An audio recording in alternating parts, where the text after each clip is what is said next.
Every story you love, every invention that moves you, every idea you wished was yours, all began as nothing. Just a blank page with a blinking cursor, asking a simple question. What do you see? Great ideas start on Mac. Find out more on apple.com/Mac. Welcome to Looking at Lucasfilm with Brian Gaughan, the podcast with a different perspective on the world of Star Wars, Indiana Jones, and all of the other entities that George Lucas, Kathleen Kennedy, Dave Filoni, and Jon Favreau, as well as the rest of the team at Lucasfilm, have dreamed up over the past 40-plus years.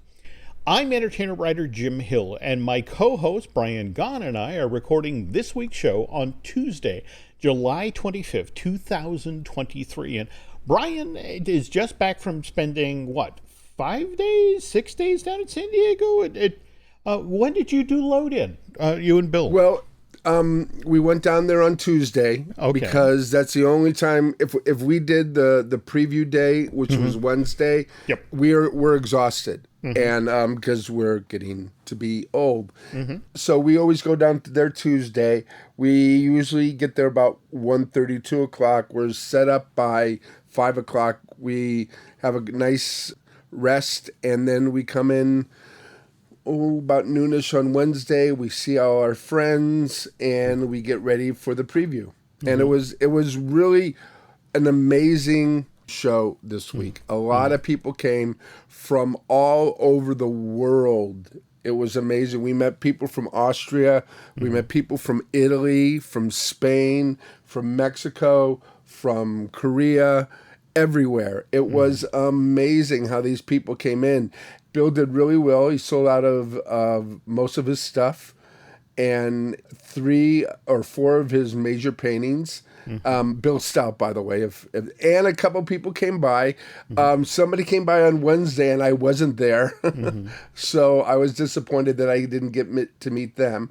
And then another family that listens to us from San Francisco, they came by, and they almost saw me get killed, to tell you the truth. Okay. What happened was, behind our booth, in another booth, somebody tripped over boxes, which sent these panels that Bill has his paintings on, sent them crashing into my back. And I'm talking to them, and I see this horror on these 5 people's faces. And without even thinking, I put my hand behind me to stop what's ever falling, and it hits my hand, and everybody's panicking now, thinking that I was knocked out. And at this time, this was, I think, on Saturday, and I had met a lot of people and I made a lot of friends in the different booths and stuff, and everybody came running, and then Bill said, the first thing he said was, "You should sue." But I went over to the booth and I said, "Listen, everything's fine." I go, "Bill wants to sue, but I don't want to, so everything's great. Nobody got hurt." But that was a lot of fun. But like I said, I met a lot of great people from all over the world doing different things, and it's 150,000 people that are your friends, that have everything that you have in common. And because of the strikes, there were no really big panels. There were some celebrities, like Jamie Lee Curtis was there, but she was there promoting her book.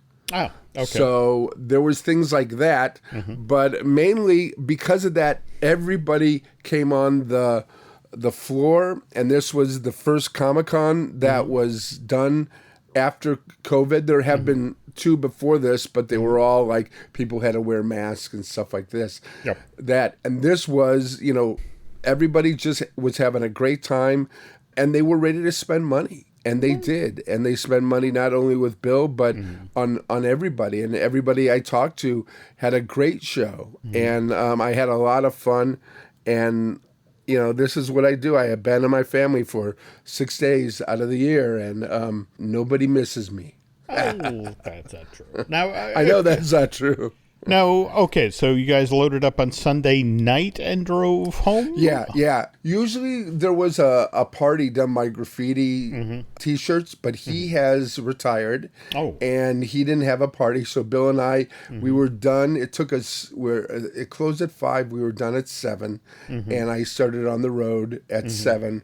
For some strange reason, the 5 freeway was empty. Wow. Yeah. Because I think I was making the joke to Drew the other day because he was down there for Paramount. He and Charles Hood did the presentation on Thursday in a Hall H for Teenage Mutant Ninja Turtles Mutant Mayhem. They were the MCs for that. But I was making the joke that typically when you leave San Diego at the end of Comic-Con and get on the 5, it's like the Exodus scene in the Charlton Heston 10 Commandments. Always surprised not to see, a camel moving slowly next to me on the 5. Oh, I went to the Haunted Mansion party. Oh, and? Yeah, it was fun. It was, basically it was just a place to have free drinks. And they had a little room that was like the dining room in the show, and I put some pictures up there. They had a hidden Mickey, and I was with my friend. I go, look, come here. He goes, hidden Mickey. He goes, I knew there was a reason why I brought you here. All right, so toward that end, folks, before we get to the actual news, we have to talk about our sponsor, and we actually have some news in regard to that, because Looking at Lucasfilm now has a new sponsor. For years now, Storybook Destination has been the sponsor of this podcast. And don't get me wrong, folks, I loved working with Tammy Whiting and the rest of the team there. They're good people who really know their jobs. But let's face it, folks, the only constant in life is change. And with that in mind, well, we've changed sponsors on the show. Looking at Lucasfilm's new sponsor, but though it's going to seem very, very familiar, and that's because it's Touring Plan's own travel agency. There we go. So those very obviously knowledgeable folks can now help you book your very next trip to Walt Disney World, plus toss in a free subscription to Touring Plan. So if you're headed to Florida anytime soon, please check them out at touringplans.com/travel. In hindsight, I'm beginning to wonder if perhaps Dr. Jones should have checked in with the Touring Plans folks before he headed off in search of the Dial of Destiny, because Indy's latest adventure has not gone according to plan. At least as far as the folks at Disney Studio thought it would go. And we're now 25 days after this James Mangold film was first released to theaters.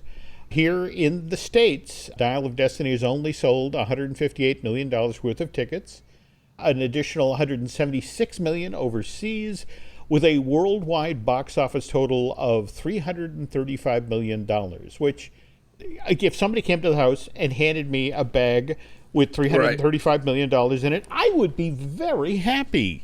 But if you talk with the folks at Disney, they've only just begun to talk about, yes, there's what we spent to make this movie, and then there's what we spent to make the version of Indy 5 that Steven Spielberg was going to make, and we'd started construction of sets, and then he walked away from the project in February of 2020. That $335 million only covers the production costs of this movie, not promotion. So they are still very, very much in the red. I don't know if you've been catching the drumbeat lately of this is Disney's time in the barrel. So, for example, Forbes just ran an article on how much it cost Disney and Marvel Studios to make Secret Invasion, and that was $212 million. But featured in with the story that Forbes did was also the amount that Disney spent on pre-production of the upcoming Star Wars limited series Acolyte. Oh, really? Yeah, $49 million on pre-production. Not production, pre-production. If you think about what Barbie and Oppenheimer did just this past weekend, which really put in stark contrast how Indy 5 is doing. Well, that was a fluke. Because I don't know if those films would have done as well if they weren't released on the same day And somebody had this genius thing to say, well, if you're going to see Oppenheimer, then juxtapose it with Barbie. And I don't think Oppenheimer would have made $77 million if it wasn't for this whole Barbieheimer thing going on. I think they both really benefited because, look, most films are underperforming at the box office right now.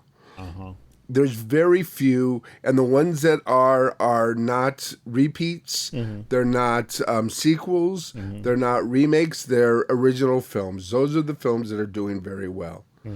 What's happening is they're going to wait a month or two, and Indiana Jones is going to be on Disney Plus. When you're dealing with a situation like this, you want to have a reason why this happened. And yes, as you just suggested, there's a lot of folks who frankly are, well, I know Dial of Destiny is going to show up on Disney Plus, so I can wait. On the other hand, I was just talking with somebody in promotion, and they had kind of an interesting theory. When Indy 4 opened in 2008, over its opening weekend, it did over $100 million, whereas Indy 5 did 60. And what they put out there is, well, think about it. For Indy 4, George Lucas was an actual hands-on producer on that thing.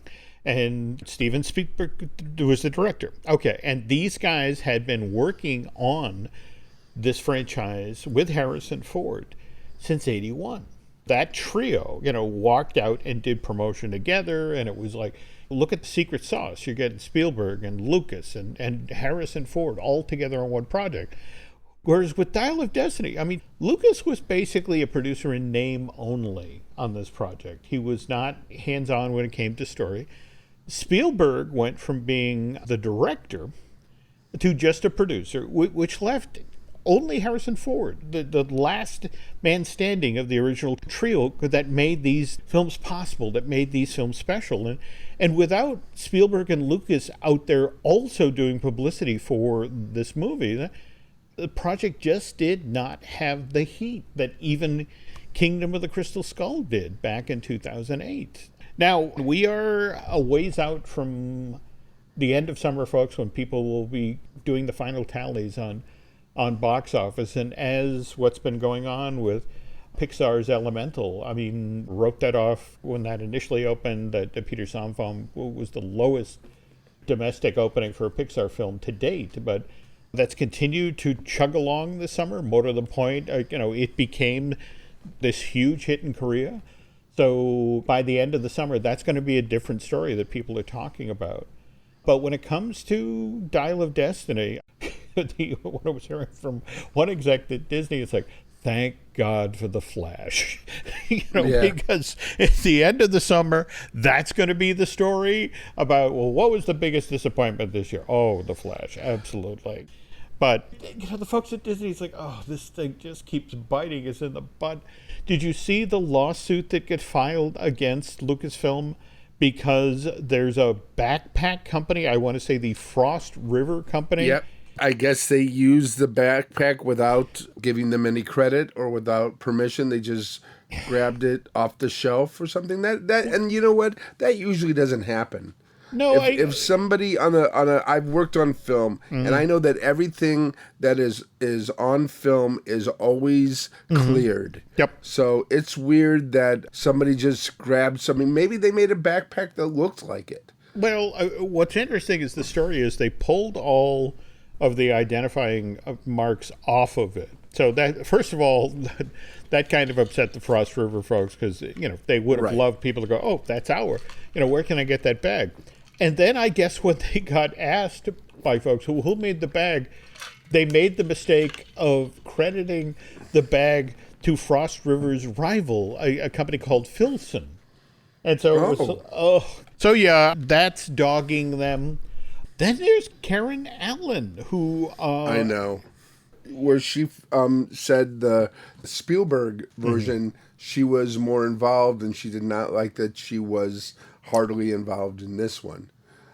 But whether it is or I thought her scene was wonderful, was delicious, was really cute and clever, and a good way to end the film. But nobody's arguing that point. But when Spielberg was writing Herd on it, I guess Karen got to see a few of the scripts. In fact, what's kind of interesting is David Cope, who worked for a time on Indy 5, mentioned that it was actually one of the reasons that Spielberg walked away from the project, that there were certain storylines, certain ideas that he kept wanting to be put into the film. You know, and it's one of these things where the term that was used was unworkable.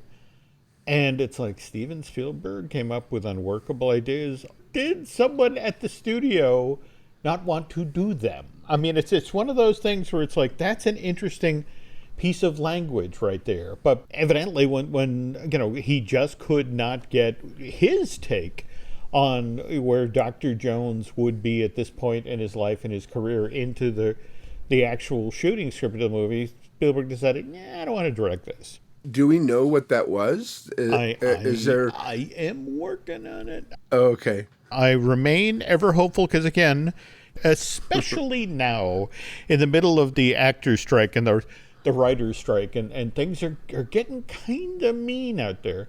I would honestly be surprised if we don't have a copy of the early version of Indy 5 bubble up in the next couple of months. I would actually be shocked if that doesn't happen. But anyway, getting back to what Karen was saying, as I said, you know, Hollywood Reporter, she said when Steven was still going to direct the movie, I had an opportunity to read a few of the scripts and knew that Marion was going to be much more involved in that version of the story. But when Steven left and James Mangold, the guy who eventually directed Dial of Destiny after Spielberg left the project, well, he hired new writers, and I knew then that there was going to be this whole new approach to the project. And next thing I know, I'm reading a script that told the Dial of Destiny story, and of course, I was disappointed. I thought I would be a major part of this film, and that's just not the direction they decided to go. Did you see her explanation as to why they opted to go this route? That I think they had some problems in trying to resolve what to do with Mutt, because Shia LaBeouf was not coming back. And in order to deal with that character not being on the canvas, they decided to create this story where Mutt had been killed in the war, which then drove a wedge between Indy and Marion. I mean, it included, look, I was happy when Indy and Marion came back together at the end of the movie, and I liked how that scene referenced the scene in Raiders where these two characters came together. But that said, I still wish that Marion had a bigger part in Dial of Destiny. Now, the whole Henry Mutt Williams, a.k.a. Henry Walton Jones III, Marion and Indy's son, he was supposed to be born out of wedlock in July of 1938. So, if we follow the story logic for Dial of Destiny, which is largely set in late July, early August of 1969, if this wound between Mary and Indy has to be fairly new. So if you work that math, Mutt would have to have been killed in Vietnam in the winter of 68-69. Here's my problem with that. The men who were drafted to go to Vietnam were pulled out of a pool of healthy males age 18 to 26. And Mutt was older than that when he died. He was 30. Well, 30 when he dies in Vietnam, supposedly. And usually usually it's like the younger men were going there, were being drafted. But there's a point in it where it's a line where Indy says, I didn't want him to go, but of course, with a son and a father, he went anyway. Okay, but here's my problem. Mutt, as he was introduced in Kingdom of the Crystal Skull, think about it. He literally rolls into the scene on a motorcycle, dressed like Marlon Brando was in The Wild Ones. And, right. and for those of you who don't know, The Wild Ones, famous Stanley Kramer-produced film, released in theaters in December of 53. Brando plays biker Johnny Stabler, and there's a line famous from that film to the effect of Mildred, I want to say a waitress character, goes to Johnny. It's like, hey, Johnny, what are you rebelling against? And Johnny's response is, well, what do you got? What do you got? So here's Mutt, this would-be rebel biker. That's the guy who volunteers to go to Vietnam?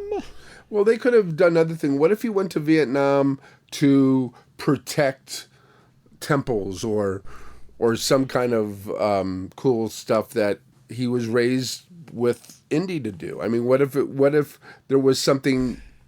They just said he was killed there. Yeah, and I say this as a guy who volunteered to join the service back in '83, did 4 years in the Army. That story decision, killing Mutt off screen by having him volunteer to go into the Vietnam War. And remember, we previously have introduced this character as somebody who's adventurous, nonconformist, who rebels against authority. I'm sorry, that doesn't scan.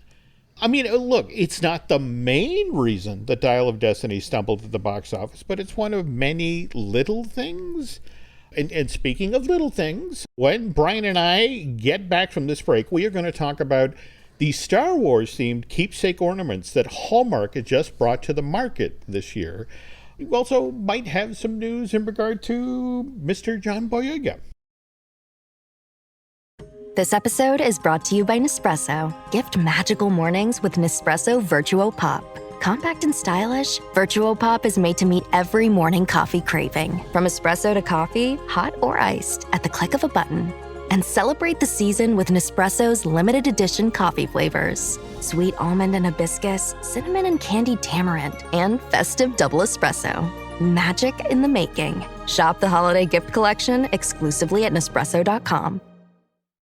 This episode is brought to you by Tic Tac. Your boss is going off at you for missing a deadline, and you swear the clock just moved backwards. Suddenly, you remember the pack of Tic Tacs on your desk. Now you're riding horseback on the beach, the smell of citrus in the air. And what's this? Your boss is sitting behind you, breathing heavenly fresh mint? Refresh your mouth and mind and share your good vibes with Tic Tac. This episode is brought to you by Indeed. When your computer breaks, you don't wait for it to magically start working again. You fix the problem. So why wait to hire the people your company desperately needs? Use Indeed's sponsored jobs to hire top talent fast. And even better, you only pay for results. There's no need to wait. Speed up your hiring with a $75 sponsored job credit at Indeed.com/podcast. Terms and conditions apply. Okay, Brian, earlier in the show, you were referring to having to make a run to Target. On the other hand, Nancy and I, tomorrow, we have to head out on our shopping-related errands. We're going to our local Hallmark store because Nancy has something to return there, and while she's handling that transaction, I'll be over in the keepsake aisle eyeballing the Star Wars stuff because I don't know, have you seen, and I want to get the name of this right. Okay, it's the Star Wars, The Empire Strikes Back, Into the Carbon Freezing Chamber ornament with light, sound, and motion. Yeah, it's not an ornament. It's basically a scene put together, and it's got animation in it. It's got lights and sounds, and basically you see him go down and then comes up, and he is in the carbonite. They had a whole booth at the Comic-Con with the ornaments, and by the time I got over there, not only was that one sold out, but nearly everything else was sold out. Well, again, they know the audience that they're playing to. And yeah. By the way, this ornament got introduced, hit store shelves on July 15th. $64.99 all by itself. And in order to get it to play properly, you need an additional $14.99 power cord for your tree. So you are what? What is that? That's $80 in. Just so you. What is it? This is like love you. This is like the airlines. They keep on adding fees that we don't know what they mean. They just keep on adding on things. Here, buy this for $70, but if you want it to work, you have to spend another $20. I don't get that. I know, it's the age we live in. But on the other hand, face it, there are people who paid gladly for this because I would probably be one of those people. Well, again, this ornament, this Empire Strikes Back ornament, sold out in many locations around the country. That's actually one of the reasons I'm headed to the Hallmark thing with Nancy tomorrow, just to see if we still have it locally. And by the way, if you prefer your Star Wars of a more modern era, they have a Mandalorian. I think this one's Grogu's Jetpack Adventure, so it's Mando carrying Baby Yoda. But again, that's going to set you back $24.99. And then, because this year we are celebrating the 40th anniversary of Star Wars 6, there are 5 different Return of the Jedi ornaments. There is a drink-serving R2-D2. There is a Leia with Wicket the Ewok. There is Jabba's sail barge. And then the desert skiff that, well, the plan was to push, Luke Skywalker into the Sarlacc pit, but that kind of went south. Is there a Princess Leia in her bathing suit? I think not. Is she part of the Jabba thing? I mean, those things always sell like hotcakes. Well, and what's interesting is Brian just brought up there. The 5th in the series is a Jabba on his throne in his palace. In fact, it includes a salacious crumb. Yeah, but that one, whereas the first 4 Empire ornaments I was just talking, Return of the Jedi ornaments I was just telling you about, those are $24.99. The Talking Jabba, that's going to set you back $49.99, and I bet you got to have that cord too. No matter how bad the Star Wars movies do, or good, how much do they make in merchandise a year? Do we know the figures? And doesn't most of that go directly into Lucasfilm, Disney's pocket? I mean, there's no middlemen with those things? You have to understand that companies license. No, I understand that. But it's different than, I mean, we hear about how much movie it makes overseas, but I heard Disney doesn't get a lot of that money, especially in China. I mean, they're lucky if they get a few yen for the most part.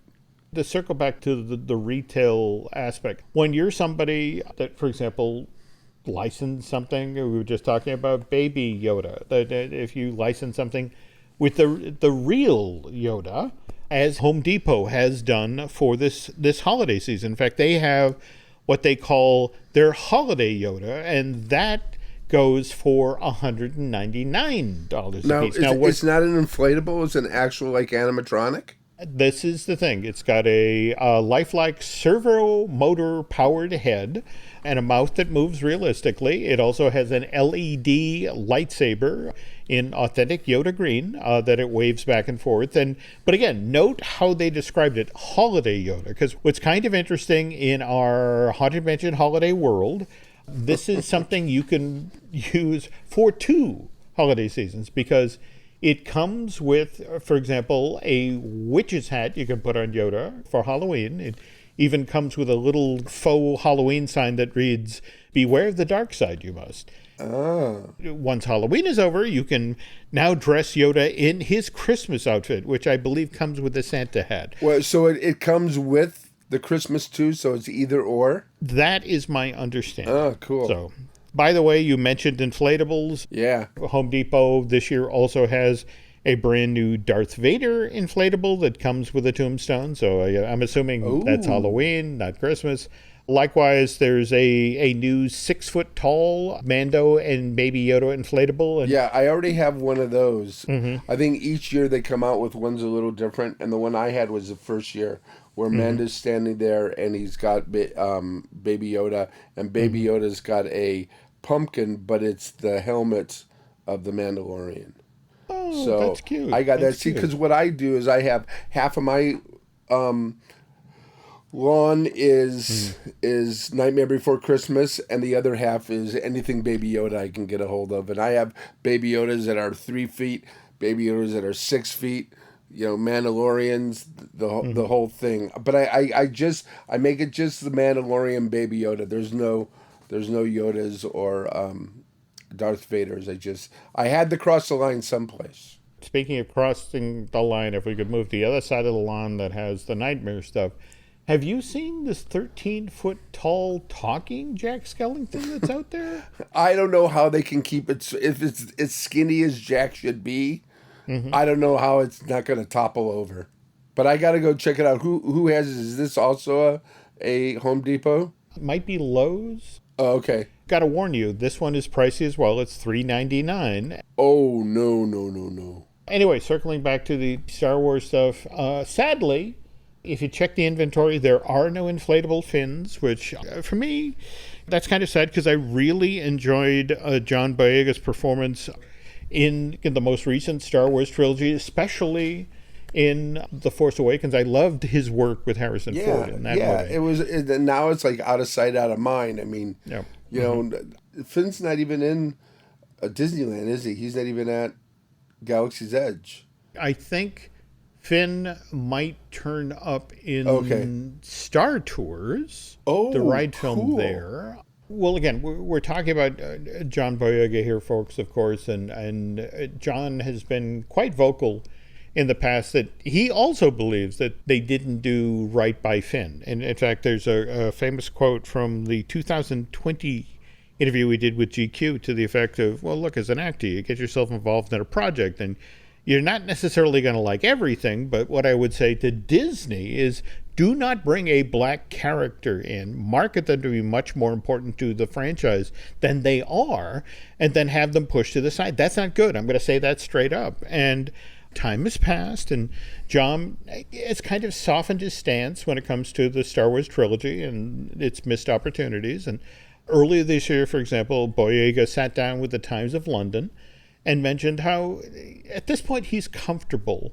when he looks back on the experience he had with that Star Wars franchise. And he went on to say, look, for me, Star Wars made the man, in a sense. The experiences I had on that, the fun times, the good times, the ugly times, the bad times, it makes you who you are as you navigate through the industry. And that has definitely been interesting. And just this month, Boyega was talking with Tech Radar about Tyrone Got Cloned, which, by the way, got a great review, I want to say, in the Hollywood Reporter just today. That's on Netflix, right? I want to say, yeah. Okay. Yeah. But he got asked as part of that interview to the effect of, would you consider returning to the Star Wars universe? And Boyega, a very diplomatic response. What he said was, I'm open to all characters and scripts that are enjoyable, that have a great cast attached, and a terrific director. So, yes, I'm open to all opportunities, which is good to know, given that Daisy Ridley project, the one that Lucasfilm is supposedly prepping, where Rey is now attempting to revive the Jedi Order by teaching the ways of the Force to two young kids. The subplot of this supposedly actually is built around Finn. Oh, cool. As far back as The Force Awakens, it was very strongly suggested that Finn was at the very least Force sensitive and potentially was strong with the Force. And it would be lovely after that story thread that got introduced in the first film of the new trilogy that never really then got followed up on. I'd love to see them finally circle back on that. Remember when Damon Lindelof was writing his script for Star Wars? Mm-hmm. His story was going to follow, I don't know if he was a stormtrooper, but a black character.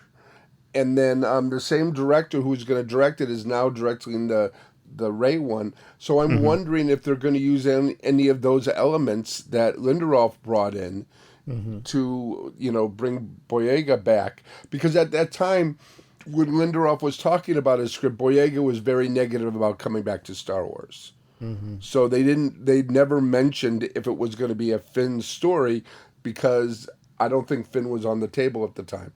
But if Finn is on the table, it may have brought some of that stuff from it.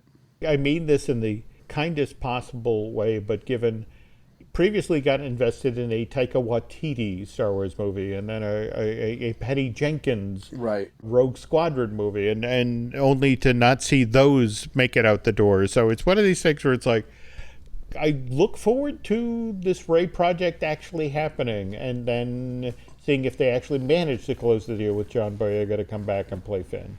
Now, when they mention Finn, do they mention Rose at all? Is Rose part of this? All of the information to date is just those two characters. Okay. I also want to stress here, we are still in the middle of the writer's strike. SAG-AFTRA just went out. So a lot of this stuff is now officially on hold. And yes, there will be a lot of talk because people just like to talk and gossip. So I would love some more solid sources from people who are actually working rather than standing out on picket lines. But you have to remember, when you're on strike, you always have to be thinking about what's the smartest move here. And it's like, we want to look strong, and what helps get that message across is, being in front of cameras. I mean, a bunch of actors, there's a surprise. But what was fascinating to me were the stories earlier this month about how for a time they considered SAG-AFTRA going down to San Diego and picketing outside of Comic-Con International, outside of the San Diego Convention Center, because the notion is, well, think about all the cameras that are down there to cover that. And SAG-AFTRA management, after considering that idea, it's like, no, we need goodwill at this point in the strike. And the fact that if we go down there and picket, that just doesn't get us in front of the cameras. That also impacts, well, all the restaurants and the hotels down there. Likewise, all the people who have paid hundreds of dollars, whether it's for badges to get into San Diego Comic-Con or, for that matter, to stay in the hotels down there. It's like, no, better we stay up here in LA or picket out in New York, where, we are not disrupting people's vacations or something they save for a year to do. There are other ways to get eyeballs, and certainly better ways to get people to be sympathetic to our cause. So, for the most part, there were some people there. There were some celebrities there. I think actually there was a Indiana Jones panel, and it was basically the people who worked behind the scenes on it, but it would have been a regular one with the actors if they were there. But it was still pretty packed. It did really well. Some celebrities down there. Jamie Lee Curtis was down there, but she was pushing her book. And there were other things, mainly because there weren't any major Hall H or Ballroom 20 panels. People all went onto the floor, and it was like it used to be before Twilight. Twilight changed everything. And I think they're going to see a lot of people who were talking there, a lot of people behind the scenes who had their booths out and stuff like that, said they would like it if they would scale back Hollywood, because it's not about Hollywood as much as it's about the people who go there. And when Hollywood gets there, they tend to, use this as their little thing to promote, but also it gets lost in what Comic-Con really used to be. Just think about the special edition, you mentioned the Comic-Cons, the reduced scale Comic-Cons that were held over the last 2 years or so, where people need to do mass. So people, Comic-Con is still finding its way back. Right. This strike, kind of interesting that the vendors on the floor did as well as they did, but I don't know as. There's so many publicists who love this event for but up until the 2000s, the basic movies were a slideshow. You'd have a slideshow, and maybe you'd have an Arnold would be there or something like that. When Arnold Schwarzenegger did show up, it was a big thing because they had a lot of behind the scenes people, but they hardly had any celebrities. But now it's like, what has it become? It's become a fan fest. But again, you can't unmake this omelet. I get what you're saying, and I understand what happened this year, but I also understand that there are hundreds of thousands of publicists out there. Right. You're right. You're right. And the tidal wave of press releases that came in my inbox just for this version of Comic-Con as compared to years previous, where it was like, do you want to talk to this actor? Do you want to talk to that director? That sort of thing. I don't see that stopping. Though, if we're talking about stopping, Brian and I obviously loved Andor, the limited series that was on Disney Plus, and they are now shooting in the UK season 2, or they were shooting season 2. Deadline reported earlier this week that because of the SAG-AFTRA actors going out on strike, the members of that film guild, SAG-AFTRA, left the production over in the UK. Now, most actors in the UK belong to Equity. I guess there was some discussion in sympathy and to support their brothers in SAG-AFTRA that the British Equity actors would walk out, and their union was like, look, in no uncertain terms, you can't do that. You have to stay here. You have to continue to work on the film. And so they're supposedly shooting as many scenes for Andor season 2 that they can do with just the people who are in Equity. But over time, they will run out of scenes, and eventually they will have to shut down production. If we pivot back to Comic-Con, are you familiar with the outfit HasLab, as in the folks at Hasbro that do the special projects? Right. That they do the special toys and stuff for Comic-Cons, basically New York and San Diego. Well, here's the thing. Back in September of 2020, they decided what they would do is they were going to build a Razor Crest. In fact, it made it as far as, I want to say, season 2 before it got blown up, right? Yeah. Wasn't that the one where all these people said, oh, we can't wait, we bought the Razor Crest, we can't wait, it's going to be the best thing ever done, and then they blew it up and they're going, oh my God, I have this thing now that doesn't have anything to do with the series. Yeah, but I mean, this thing was huge. It's 20 inches wide, it's oh my gosh. 10 and a half inches tall, and then 30 inches long. And the thing is that HasLab basically put out, look, we'll make the Razor Crest if we get 6,000 backers for this project. And the thing is, when you signed up for it, you had to agree to pay $349 for this thing. Anyway, long story short, they didn't get 6,000 backers. They got 28,000 backers. Of course they did. I have to admit, I was kind of shocked myself, but mind you, it was supposed to make it be delivered fall of 2021. Missed by 4 months, but it hit the market in January 2022, but people loved it. So now, what did they announce this past Friday at Comic-Con? HasLabs is going to do the Ghost, Hera Syndulla's starship from Star Wars Rebels. Wait a minute. Do we see the Ghost in Ahsoka? Is that going to be in Ahsoka? That it is. So all right. We're going to see a real-life Ghost versus the animated Ghost. Yep. And this is going to be the real-life Ahsoka Ghost. That's how I understand it. Now, mind you... That is so freaking cool. It is. Now, it's also going to be freaking pricey. It's $500 a piece. Oh, Jesus. At that price point, it's like HasLab said, look, 6,000 backers isn't going to cut it. We need 8,000 people to pledge to buy this thing. And I'm pleased to report that they are already at 8,000. So it's going to be interesting to, when this campaign wraps up, to see how many people sign up to get themselves a Ghost that they can then put on their dining room. Is this going to be out like right away? I mean, when the Ahsoka comes out, will it be available? No. Oh, no. Oh, okay. I want to say it's at least a 2-month campaign, and then on the other side of that, they have to go off and manufacture it. So the upside of that, folks, is it means that your dining room table will remain empty well into 2024, possibly 2025. And who wants that? Well, I have to admit, I'm kind of looking at it. And no, I mean, who wants the emptiness? You want it to be filled right away. I could use an empty dining room table. No. I mean, it has to be the whole Star Wars motif. You have to have the Death Star 1 and 2.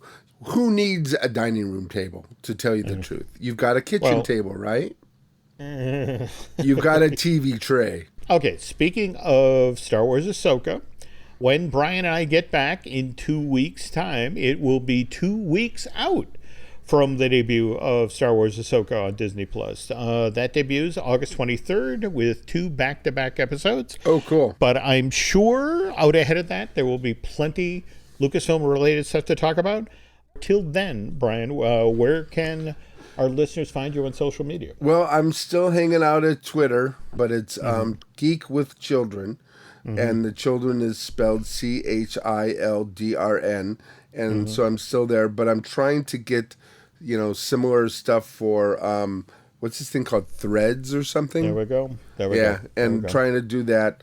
I did put up a lot on my Instagram, and people have discovered me, and it was a lot of fun, putting up, pictures and from Comic-Con and, whatever stuff I found. So that's where you can find me. Where can we find you, Jim?